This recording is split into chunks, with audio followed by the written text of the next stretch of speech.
Hi guys, my name is Korina. I am a wife to one incredible man. His name is Mickey. We have 4 amazing sons together. And I am also honored and blessed to say that I am a midwifery student and a humanitarian. And I'm going to be telling you guys a little bit about my story and hopefully giving you guys some hope and some ability to dig deep and dream about life and your future. So we're going to take you way back in my story, way back, and share some things that not a lot of people know. So here we go, right? This is a time to get vulnerable and to open up and share, because our past is an opportunity to be an open doorway for other people to learn. I grew up very poor. We grew up in a small town with about 1,000 people. And I slept on the floor with my siblings. I thought that was totally normal. Everybody did that. We slept on the floor. We didn't have beds or pillows, but we had a lot of love in our household.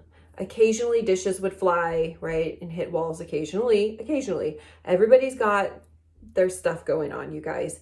But through the stuff, there was a lot of love. There was always love. And sleeping on the floor didn't seem like a big deal. Everybody did it. Apparently not, but that's what I thought. We would romp through the woods, have fun. My mom would make food, we would eat, we would go to sleep, right? It's just normal living. There were days where we didn't have enough to eat 3 meals a day. We would maybe eat once a day. But what I want to share with you guys is that hard work is gonna get you to big places. And I got a pillow one Christmas, and my parents worked their tails off to provide a really amazing Christmas for my 6 siblings and myself. We all got pillows and we all got little treats inside of our pillowcases. And I was so blessed by that pillow my parents gave me, because they showed us that hard work is valuable, hard work is important, and that you treasure what you get, because everything we got meant that somebody sacrificed for it. So I was honored that my parents instilled that into me, hard work and being grateful for what you get. And that pillow sticks with me to this. That was my favorite Christmas, you guys, is getting that pillow. And it's not so much the pillow perhaps as the meaning behind it, because it's all about love. So as I grew up in this tiny little town, I fell in love with my high school sweetheart in high school, and we got married. And we got married at 21 and 22. And we carried on the tradition of being broke, basically. Being broke and being of the scarcity mindset and poverty mentality. And we just took it day by day. And we fought about money a lot. We fought about how we're going to pay for milk and eggs. Are we going to be able to pay for gas for my husband to get out of town and go to work? Where are we going to prioritize this money? Am I going to be able to take $10 to get out of town to grocery shop, or am I going to have to pay for it in my tiny little town, where the prices are a little bit more expensive? And generally I had to buy things that I could here in town or get it from friends and family, because we didn't have the money to pay to get out of town. And out of town is basically Little Red Riding Hood, over the hills, through the woods to grandmother's house you go. We have a pass that we have to go through to get into the main city. And that was a really hard and stressful time, to not be able to have the funds to get into your car and go to places that you needed to go. And one of those places would be prenatals, because when we started to have children, I would have to leave my little town because there's no clinic in town, and I'd have to go to the care providers. And I was honored to have some incredible midwives in my life, because God lines things up. He always does. And these midwives would see me and love on me and give me hope and give me they'd fill my cup up, you guys, so I can come back and continue to chug away at prioritizing financially and staying married. Because it is so challenging when you have no funds, and it can cause a lot of strife in relationships. But God is good. My midwives would slip me $20 here and there, you guys, and that was huge. It would get me some eggs, some milk, some food, some gas in my car, and it was a godsend. I was so honored to be able to have people come into my life and bless me, and it just didn't stop there. It kept going and going and going. When we'd come into town, my girlfriends would want to go get coffee. I never told people. Like I said, this isn't a story I sit around and share with people. When I would be invited to go to coffee with my girlfriends, I would happily go with them because I love being with people, but I hated being broke and I couldn't buy a coffee if I wanted one. And when it was my turn to order, I would simply pass. And, what do you say? You just make up something, right? Make up a reason. Try not to have sugar today, right? And continue to just soak in the love that was thick with my friends. And if I would have told my friends, they would have happily bought me a coffee, but I didn't want to be that person, right? That person that's always in need all the time. So what do we do? Just smile. And why do we smile? Because we choose to smile, not because things are going perfect, but because I choose to smile and nobody can take my joy. So we keep moving forward. Let's see.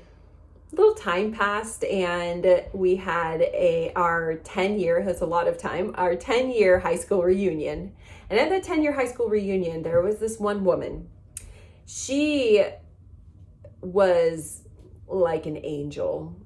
And she's in my life to this day, but how God sets things up is so divine sometimes, you guys. Just this woman overheard that I was a birth doula, and she said, "Hey, I love natural remedies. I'd love to share them with you."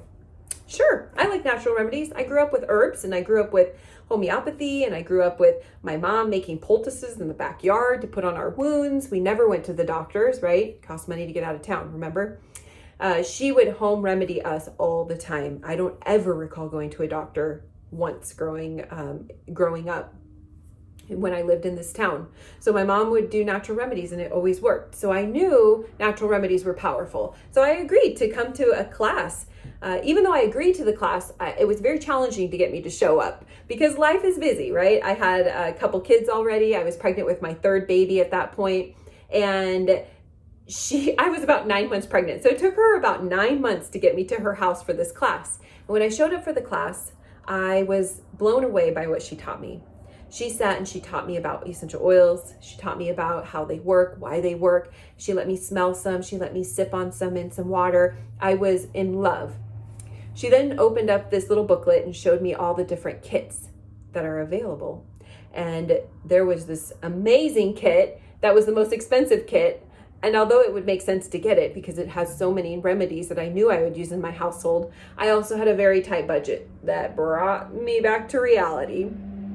So I picked the smallest kit. I did not have a discussion with my husband about this prior to agreeing to buy the smallest kit, but I knew it was going to be beneficial to my children and to my day-to-day routine. So I decided to buy that kit. Now was the time to pull out the money and pay for it, which I did not have. And I told my upline, who is your support person in doTERRA, I told her I don't have it, but I have $25. So she took my $25. I said, you have to take it because if I keep it, I'll spend it on something. So she took it. And a couple weeks later, I'd give her 10 more. And a couple weeks later, I'd give her 20 more. And a couple weeks later, I'd give her 30 more. And after a couple months, I had that $125 to pay for that kit. I believe it took me roughly 3 months to pay for that kit. And she was so kind and so generous that I had fallen for this amazing essential oil company simply because of this woman who showed me grace and kindness despite my shortcomings. And she didn't judge me or treat me like I was less than because I didn't have money to pay for the smallest kit they have. So I told my husband I bought a $125 kit. And then I told him I'm also signed up to do this thing where I get $125 worth of oils each month because it's going to be our medicine. And he literally looked at me and he pooped a brick. I thought I'd have to take him to the hospital, but we have essential oils, right? And I woke him back up and we were like, "Hey babe, this is going to be okay, right? This is for our health. We're going to do this." He was not thrilled about it, but like an amazing man he is, He just went through the motions with me because that's what we did. We went through the motions and trusted it would all work out. I started to share with my friends and family because I loved what the oils were doing for my neighbor, who was my friend, and she would use my oils as well. She actually started using them before me, and she had great results. So we started to use them together. And it was incredible watching people use them and see results themselves. My friends would come over and I would show them my oils, super excited, and they would smell them and they would put them on, and you could see their eyes change, their brain chemistry change. And I would say, here, take this oil. I really don't know why it works or what it's good for, but take it home and use it. So they would take it home, use it, and after a while, they were tired of asking me for oil. So I asked my upline to help me get them set up with their own account, and we would get them set up with their own account. And eventually, little checks would start coming in. I had no idea why little checks were coming in, but little checks were coming in for $10, $25, and it was a weight off our shoulders every time we saw those checks come in. I think there was one that came in for $50, and it was almost enough to cover half of our car payment at that time. It was incredible. We were getting paid for using products that were healing our family and friends, and it made no sense why. I didn't really understand what was going on, but it was working. So my friend, my upline, she decided to invite me to this little thing called convention. I want you guys to store that word in your file cabinet in your brain somewhere. Convention. Convention was in Utah, Salt Lake City, Utah. I live in Vernonia, Oregon, which means you have to either drive or fly on an airplane, which equates to money. And that was going to be way too much. We did not have the budget. We needed to feed kids. We needed to take care of bills. That was most important. My friend and I, she was loving the oils too, and she was invited to go to Utah as well. We decided if we pool our resources together, we could do this. My upline decided to pay for the hotel. She decided to pay for convention. She decided to pay for everything she could except the plane ticket. She put that on our shoulders. And my friend and I decided, well, we should just go do this. It's going to be a vacation from the kids at the very least. She had food stamps, so we knew we were going to be able to eat, and we were going to have some fun in the sunshine. Why not? And then we'll attend this little thing called convention. Well, we went to convention, and the convention blew my mind. It was all about hope. It was all about encouragement. It was all about sustainability. It was everything that resonated with who I am as a person. And the business model that doTERRA shared resonated so deeply with me because it was about people lifting people up. And as a birth doula, as a mama, as someone who, as a daughter of Jesus, someone who cares about other people, that was so important. I got to hear farmers talking about their villages in developing nations and how doTERRA has completely altered their lives, where they are providing the best oils. I got to hear scientists breaking down into layman's term why oils work and what chemistry is, and they educated us. We got to hear about this company that's debt-free. We got to hear about how to become debt-free and how to manage like a good steward everything we're given. There was so much hope at that convention that my friend and I came home and we decided to attempt to build the business with doTERRA. We still didn't really know what that meant, but we did know we were seeing little checks that were getting us some eggs and milk and some gas money.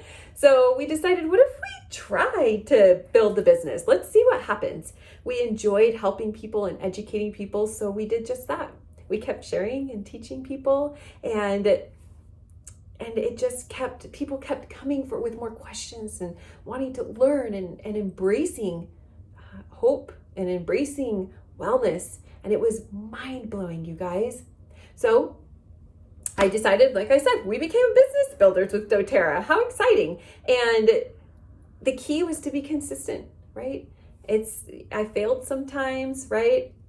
But I showed up. I fail at being a mom. I fail at everything I do, but I say fail forward. So I failed forward in doTERRA. I failed forward and I continued to move through the ranks of doTERRA. And that word might not make any sense to you, but if you look it up, Google ranks, doTERRA ranks, you'll see what I'm talking about.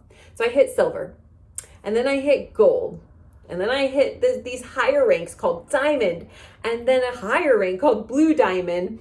And it was life-changing as these checks came in and as my life started to change, and I was able to do something that I've always wanted to do in my life, which was to have to be able to pay for a child to go to school through World Vision. World Vision, I have a child that I pay for him to go to school. His name is Jorge, and he is in the Dominican Republic. And I get updates on him, and it was always on my heart to be able to do that, but I never had the money to. So I am able to sponsor a World Vision child. That was huge, you guys. So exciting. We are debt-free. Thank you, Jesus. Thank you, doTERRA. Thank you, everybody who helped me grow in doTERRA. God just opens the doors, and you have to walk through them boldly, and that's what we did. So we now get to travel, go to Hawaii, get to sit on Hawaii on the beaches with my kids playing. Never in my head would I ever thought, you guys, I couldn't even get out of town to buy eggs and milk, and I can buy eggs and milk happily and buy eggs and milk for other people. I get to become a midwife, you guys. This has been a dream of mine for a really long time. For over about 14 years, it's been a dream of mine, and I am in midwifery school now. Thank you, doTERRA. Thank you, my supportive husband and friends and family. It is life-changing. I also get to sit on the board of Mama Baby Haiti. This is the nonprofit that I supported a long time ago, and I am so honored to be able to sit on this nonprofit. And recently we bought land, and we're building a dream birth center for the incredible women and families in Cap-Haïtien, Haiti. And my dream is to finish midwifery school and open Mama Baby Africa. That's my dream, and I know it's going to come to fruition as God blesses it, or perhaps he's going to take me in a different direction with my midwifery, but my eye is set on Mama Baby Africa. So I want to encourage you to think about what your eye is set on. Where are you going? What are your dreams and your hopes? And if it's just to buy eggs, you can do it, you guys. You can buy eggs and milk. I believe in you. So I'm going to leave you with that. And I'm going to encourage you and know that everything happens for a reason, and be bold and have hope and smile despite the trials in life.